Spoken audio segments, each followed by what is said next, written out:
20일 두 번째 대통령 취임을 앞두고 있는 도널드 트럼프 미 대통령 당선인이 취임도 전에 대형 악재에 직면해 있습니다. 지난 7일 발생해 열흘이 지난 현재까지도 지속되고 있는 LA 산불인데요.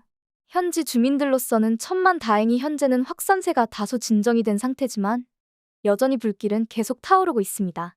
트럼프 당선인 입장에서는 취임과 동시에 미국 역사상 최악의 자연재해라고 불리는 이번 산불 수습부터 해야 하게 생겼죠. 그래서인지 거의 모든 사안에 대해 입을 떠벌리기 좋아하는 그답게 이번 산불에 대해서도 일장연설을 늘어놓았습니다. 그러는 가운데 우리 대한민국과 일본에 대해서도 그동안 한간에 떠돌던 인식과는 전혀 다른 이야기를 해 화제가 되고 있는데요. 트럼프가 무슨 말을 한 건지 자세히 알아보죠. 미국 현지 시간 16일 캘리포니아 소방당국에 따르면 그동안 LA를 불태우던 산불도 어느새 진정 국면에 접어들고 있는 듯 보입니다. 서부 해변에서 진행 중인 팰리세이즈 산불의 진압률은 22%, 동부 내륙 이튼 산불의 진압률은 55%를 나타내며 불이 조금씩 잦아드는 모양새인데요. 캘리포니아 소방국 관계자는 팰리세이즈 산불 지역 내부의 몇몇 지점에서 연소가 지속되는 걸 제외하면 지난 24시간 동안 불길이 커지지 않았다고 전했습니다. 산불로 인한 사망자 수도 기존과 같은 25명에서 더 늘어나지 않았습니다. 20일에 취임하게 되는 트럼프 당선인 입장에서는 다행이라 할 수 있는 상황입니다. 그때까지도 산불이 진압될 기미를 보이지 않는다면 조 바이든 현 대통령과 민주당 정권만 아니라 본인과 공화당도 이번 산불 피해와 관련해 책임을 면하기 어렵기 때문이죠. 그럴 경우에 미리 대비한 건지 트럼프 당선인은 지난 며칠 동안 지속적으로 LA 산불의 원인은 현재 캘리포니아 주지사를 맡고 있는 개빈 뉴섬이 속한 민주당에 있다는 식으로 여론몰이를 해왔습니다. 12일 자신의 SNS인 트루스 소셜을 통해 그는 LA 산불이 걷잡을 수 없이 번지는데도 무능한 정치인들은 어쩔 줄 모르고 있다. 멋진 집들 수천 채를 불태운 사상 최악의 재난인데 왜 불을 끄지 못하는 거냐며 뉴섬 주지사 등 캘리포니아주 관계자들을 맹비난했습니다. 그보다도 나을 전인 8일에도 트럼프 당선인은 역시 트루스 소셜을 통해 모든 게 뉴섬 주지사 탓이다.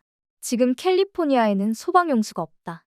뉴섬 주지사는 캘리포니아 북부에 내린 많은 양의 비와 눈에서 더 많은 물을 끌어올 수 있는 물복원 서약에 서명하지 않았다. 쓸모없는 어종을 보호하겠다며 캘리포니아 주민들을 위한 물은 신경도 쓰지 않았고 지금 그 대가를 치르고 있는 것이라며 뉴섬 주지사의 잘못된 정책이 산불 피해를 키우고 있다는 식으로 주장했습니다. 하지만 전문가들은 그가 지적한 물복원 서약이라는 것 자체가 존재하지 않는다며 거짓 선동이라고 지적했습니다. 애초에 서약의 존재 여부와 별개로 북부에서 다른 지역으로 흘러가는 물을 관리하는 것과 남부에서 난 화재 진압에 쓰이는 소방용수가 무슨 관계가 있냐는 목소리도 컸는데요. 그리고 이후 실제 전개 양상을 보면 소방용수가 애초부터 없었다기보다는 산불 규모가 예상보다 너무 커지고 장기화되면서 기존에 비축해둔 소방용수로 감당할 수 없게 된 것이라 보는 게 타당합니다. 그러나 실상이 어떻건 LA 산불로 인한 피해가 걷잡을 수 없이 커지자 트럼프 당선인의 뉴섬 주지사에 대한 비난은 산불 대응과 관련해 분노한 미국 대중들로부터 많은 지지를 얻었는데요. 상하원을 모두 장악한 공화당 역시 캘리포니아주에 대한 산불 피해 복구 지원을 조건부로 해야 한다며 이 기회에 민주당을 압박하고 있습니다. 다른 나라도 아니고 자국 국민들의 목숨과 재산이 걸린 사안조차도 철저히 자신들 진영의 이익에 맞춰 대응하고 있다는 점에서 도널드 트럼프라는 인물이 얼마나 무시무시한지 알 수 있죠. 그 와중에도 산불 피해 지역에 속한 할리우드를 위한 특별대사들도 임명하는 당근과 채찍 전술도 구사하고 있는데요.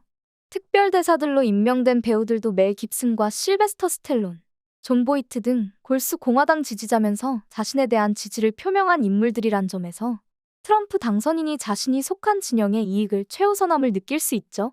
그렇기에 그런 트럼프 당선인에 대해 어떻게 대응해야 할지가 현재 전 세계 정재계의 가장 큰 화두 중 하나입니다. 이는 대한민국과 일본도 예외는 아닙니다. 현재 일본 재계는 트럼프의 취임이 자국 경제에 긍정적으로 작용할 것으로 기대하고 있습니다. 일본 경영인들 50.7%는 트럼프가 취임하는 올해 세계 경제가 성장할 것이라고 전망했습니다. 말은 세계 경제지만 그 이유를 들어보면 실상은 일본의 경제가 성장할 것이라는 기대를 나타낸 거라 보는 게 합당한데요. 미국은 정권을 불문하고 일본을 전통적인 동맹국으로 여겨왔고 트럼프 1기 행정부 때 아베 신조 전 총리와 트럼프 당선인이 함께 골프를 치기도 하는 등 좋은 관계를 유지했던 전례가 있기에 이번에도 기대가 된다고 했으니까요. 실제 일본 경제 자체에 대한 전망에서도 일본 경영인 80.6%가 원만하게 성장할 것이라고 예측했습니다. 심지어는 트럼프 당선인이 대선 때부터 꾸준히 관세 폭탄을 매기겠다고 외쳤던 중국 경영인들조차도 50%가 트럼프가 취임해도 올해 자국 경제가 성장할 것이라 전망했습니다.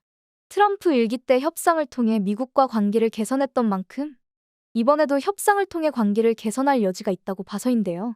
거기다 이번 트럼프 내각의 테슬라의 CEO인 일론 머스크도 참여하고 있으니 미국 전기차 시장이 더욱 커질 가능성이 크다는 것도 최근 급성장 중인 자국 전기차 산업에 긍정적으로 작용할 걸로 보고 있습니다. 실제로 어떨지는 트럼프가 취임해봐야 알겠지만요. 그에 반해 우리 한국 경영인들은 동북아 3국 중 유일하게 트럼프가 취임하면 경영 환경이 악화될 거라고 전망하는 걸로 나타났습니다. 올해 한국 경제 전망을 묻는 질문에 우리 경영인들은 41.5%가 악화될 거라고 답했습니다. 세계 경제 전망에 대해서도 44%가 악화될 거라고 답해 동북아 3국 중 유일하게 두 자릿수이자 악화될 거라는 전망이 가장 큰 퍼센티지를 차지하는 걸로 나타났는데요. 한국만 이렇게 유독 부정적인 전망이 나오는 이유에 대해 이상호 한국경제인협회 경제산업본부장은 국내의 경우 정치 리스크 심화와 주력 산업 경쟁력 악화 같은 내부 요인의 보호무역 확산이라는 대외적 우려가 겹치면서 경제 전망이 부정적인 방향으로 흐르고 있다고 설명했습니다.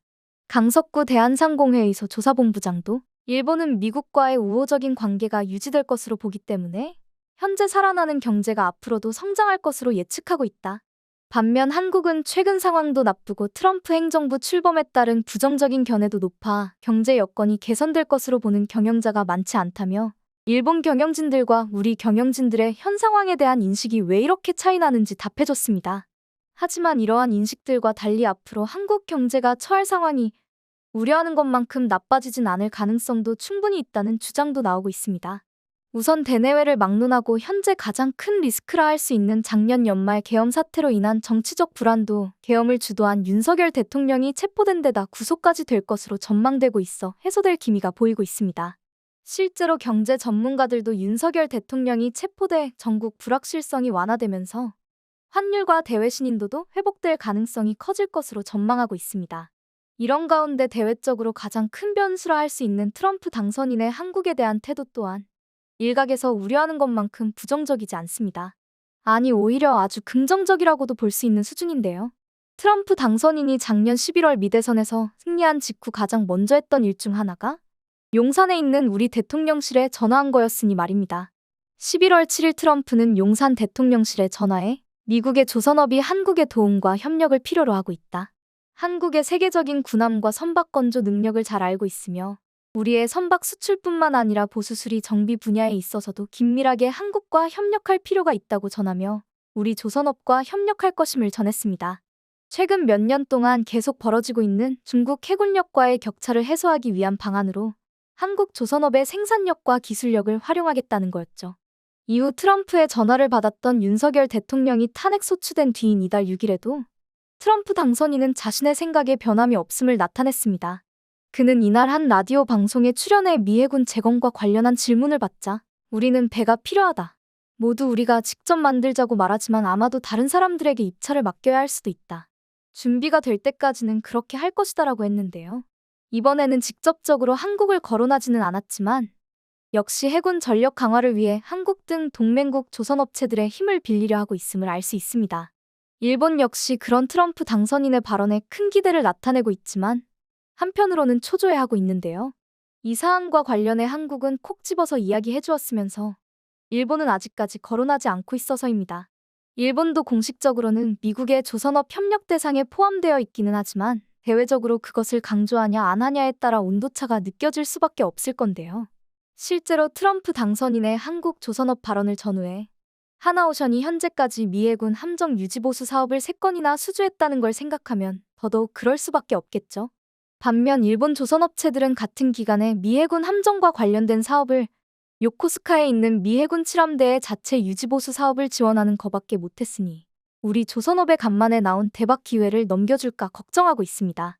반면 우리의 하나오션은 작년에 미국 필라델피아에 있는 필리조선소를 인수해둬서 단순 유지보수 사업을 넘어 미국 함선을 직접 건조할 수 있는 길까지 열어뒀습니다. 미국 현지법에 의해 미국 함선은 군용이든 민간용이든 막론하고 미국 내에서 건조하는 것을 원칙으로 하고 있는데 필리조선소를 인수한 덕에 해당 법에 저촉되지 않게 되었죠. 그래서 트럼프 당선인 측이 자국 함성 건조에 직접 참여할 수 있는 여건이 되는 한국을 계속 거론하며 그 역할을 강조하고 있는 걸 알 수 있는데요. 언제 어디로 튈지 모르는 트럼프지만 앞으로 우리 정부와 기업들이 그에 대해 잘 대응해서 트럼프의 취임을 위기가 아닌 기회로 만들 수 있기를 바라며 영상 마칩니다. 시청해주셔서 감사합니다.